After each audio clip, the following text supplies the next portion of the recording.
আমার প্রশ্ন তৈরি করা শেষ, এখন একটা ফটোকপি করা দাও। সাথী আর মিরাজকে খবর দাও, ওদেরকে নিয়ে আসো, ওরা এখানে বসে পরীক্ষা দিবে, আপনারা সবাই উপস্থিত। জি স্যার। যাই না, ওরা বলছে ফরাজ স্যার প্রিন্সিপাল বানাবো। বিশিষ্ট গমচোর ও ভোটচোরের মেয়ে, প্রশ্নচোর চেনচোর সাথী, নাকি আমার বিলিয়ন বন্ধু মিরাজ? কে জিতবে? তোর এত বড় সাহস তুই আমাদেরকে চোর বলছিস? তোকে তো আমি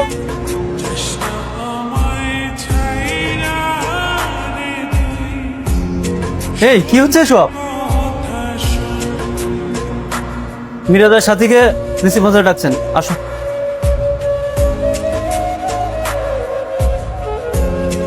sir, it's not done yet.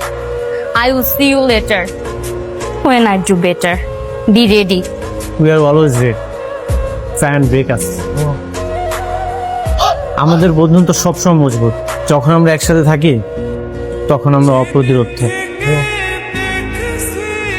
সবাই একসাথে থেকে পারলে আমার ছিঁড়ে নিস। দুইজনের অপরাধী একই রকম, তাই এবারের মতো মাফ করে দেওয়া হচ্ছে। আগামীতে যদি প্রশ্ন ফাঁসের মতো এরকম জঘন্য কাজ তোমরা করো, তাহলে স্কুল থেকে তো বহিষ্কার করবই, পুলিশে দিব। নাও এবারে প্রশ্ন, বাকি ঝুঁকি দেওয়ার কোনো সুযোগ নেই। 1 ঘন্টার সময় লেখা শুরু করো।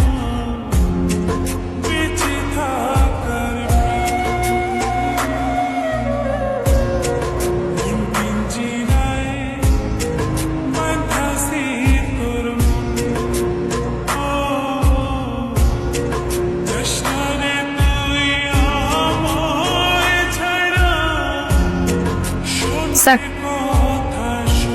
I'm done. সবগুলো কোশ্চেনের অ্যান্সার লিখেছো? জি। রিভাইজ দাও, এখনো 5 মিনিট আছে। লাগবে না, এসব আমার প্রয়োজন হয় না।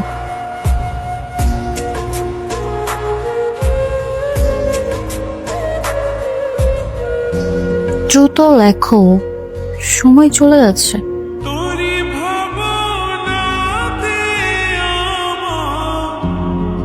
কি রে, ব্যাপারটা কি হলো?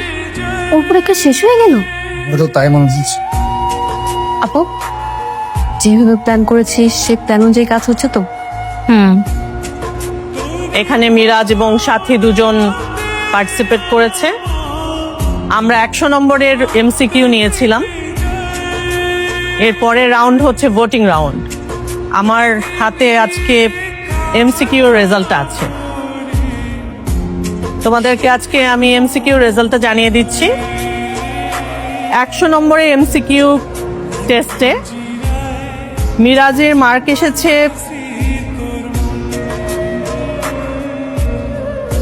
72,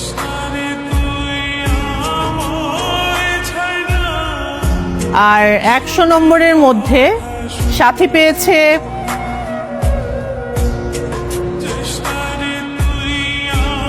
86। ইয়েস। তোমাদের সবার মন খারাপ, কোনো সমস্যা নেই, তোমাদের জন্য মিষ্টি নিয়ে আসছি। মিষ্টি খেয়ে মনটা ভালো করে নাও। সবারই মিষ্টি দে। এই যে শুনো, মিষ্টি মুখ করো। না, আমি মিষ্টি খাবো। আরে নাও, খাও। এই স্টুপিডের বাচ্চা। আমিও ক্যাপ্টেন হতে পারবো না, তুমিও ক্যাপ্টেন হতে পারবে। সো একটু কম নাচো, বেশি নাচলে জুতা ছিঁড়ে নর্দমায় পড়ে যাবে।